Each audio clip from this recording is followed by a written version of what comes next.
3, 2, 1. Alright, there's two ways that you could get to Riff Machine. The first way, you go to Tools and just click Riff Machine or hit R.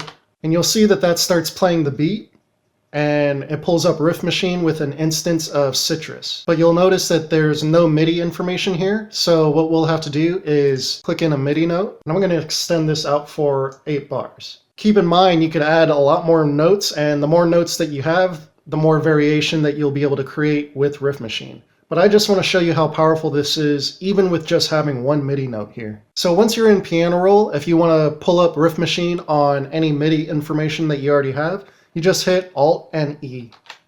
Once you're inside Riff Machine, you can hit spacebar to play the pattern or stop the pattern. So inside Riff Machine, you'll see all these tabs at the top. The first tab that I want to go over is actually the very last tab. If you go to Fit, you can make Riff Machine apply all of its changes to a specific key and a specific scale, which is something that you might want to do. So if you already have music laid out on your piano roll and some of the other channels, selecting the key and the scale that those other MIDI notes are already in will keep Riff Machine in key with everything that you've already done. Or if you just want to start off with a key in general, this is how you would do it. That way all the parameters that you change within the other tabs will actually be a lot more musical and sound more in tune with what you're trying to do. So I'm just going to leave it on C right here, but let's switch over to the minor scale. You'll see that you have a big, huge list of all the different scales here. Not just scales, but also different types of chords. So I just noticed that they don't have a natural minor, but an alternative is actually Aeolian, which is the same exact thing as the minor scale. Another way I could prove that to you, if you go to your scale highlighter under helpers in the drop-down menu and go to scale highlighting, you'll see minor, natural, Aeolian. Aeolian is a mode, but the exact notes in that mode match up to the exact pattern of notes in the minor scale. Okay, so now that we have that selected, you'll see the snap selection here, under, above, alternate. That will snap the notes that you previously have in your piano roll, either up or down to the nearest note within this scale. And then you could transpose your notes down here with the mini keyboard right here. Well, we're just going to leave it as is. Now, if you go back to the first tab, it says prog, however you want to pronounce it, but it's basically just a progression. It's the progression of individual notes. So basically this makes melodies for you. You'll notice in the melody progression tab, the chord progression tab, the arpeggiator tab, and the groove tab, you'll see this little drop down menu, and these are different presets that you could use just to get you started. So you'll see, yeah, plenty of different arps here, a bunch of chord progressions, and melody progressions. One trick that I like to do, if you actually click the folder icon, it'll take you into the actual folder that those presets are in, but you can actually access the presets outside of this folder too. So right now we're in Chopping Riff Machine Step 1. If we just go out to Chopping, you'll see all these other presets as well. So you have Riff Machine Step 2, you'll have the arpeggiators, the chords, complex leads, melodies, progressions, and all of these as well. But even if you go outside of this, you can go into the Scores folder, and you have these folders as well. But for now, let's just select one of these presets here. Right now we're on default. Let's go to step 1K/ or -TE. I have no idea what all that means, but either way, let's just hear what it sounds like. So I'm getting a lot of pops and clicks. Let me go ahead and exit out of this real quick and change my audio settings. Go to FL Studio ASIO, and I already have it selected to 2048.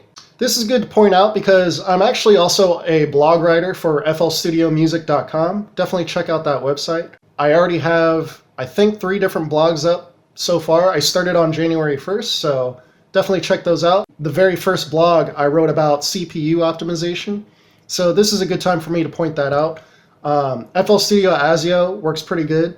Whenever you're not actually composing, meaning if you're not using a MIDI controller, I like to just increase the buffer all the way, especially when I'm mixing, because that way I won't get any pops or clicks. The higher you set this buffer rate, the less of those pops and clicks that you'll get. But yeah, eventually I will do a tutorial on overall CPU optimization because there's more things that you could do other than just setting this buffer rate really high. All right, let's go back into Riff Machine.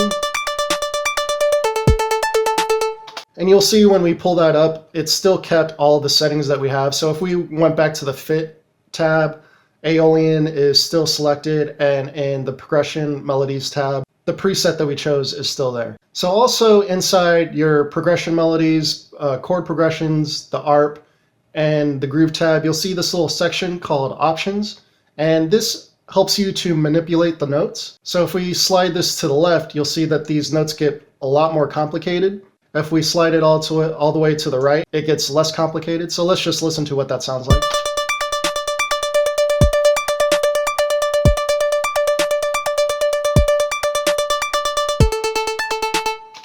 Versus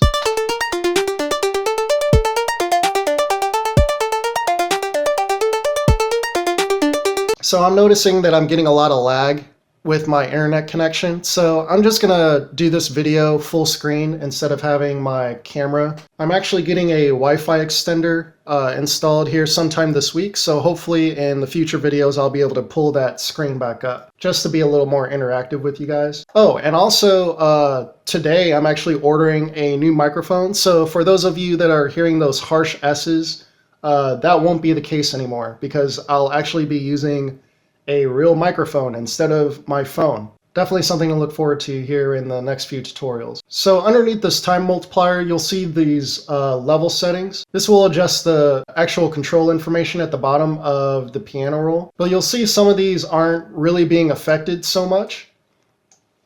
To really get a lot more control over those, go to your levels tab, and then you'll be able to really adjust these.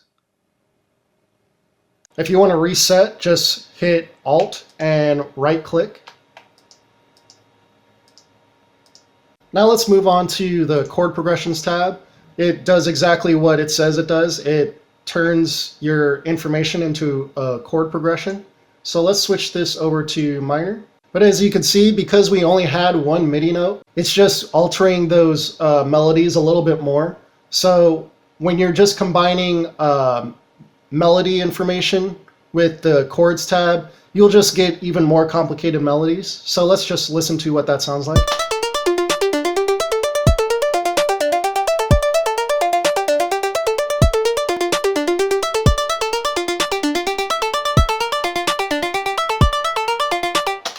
This is a good time to bring up the random setting. You'll see this option in all of these tabs, but it'll basically randomize that exact tab for you. So let's just see what we come up with just by hitting random.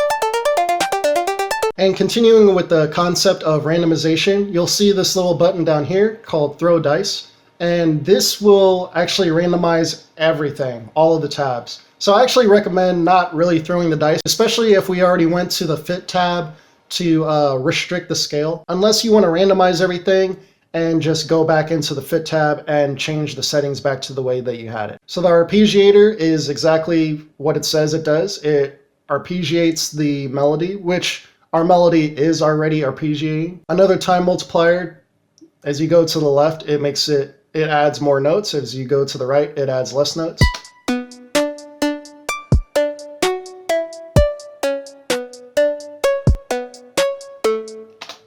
The gate will shorten the note lengths.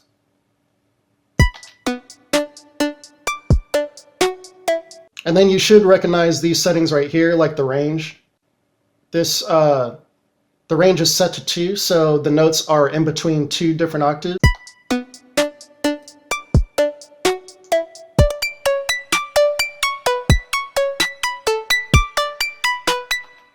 You'll see that the highest the range goes is 6 different octaves. You can see that the piano roll gets smaller as you go up. If we go to mirror, this will flip the MIDI information horizontally or vertically. Horizontally left to right. So now you see that the MIDI is backwards now. And then vertically up and down. So everything that was on bottom is now on top. Now this art setting is pretty interesting because it actually creates more feeling in the beat, just like the groove settings. If we decrease this multiply knob, you'll see that these notes shorten up. And then same thing with gap. If I increase this back and increase the gap. It just tailors that multiply knob a little bit more closer to what you might be going for. And then variation will increase the amount of variation between the note lengths. So you'll see that certain notes are longer, certain notes are shorter.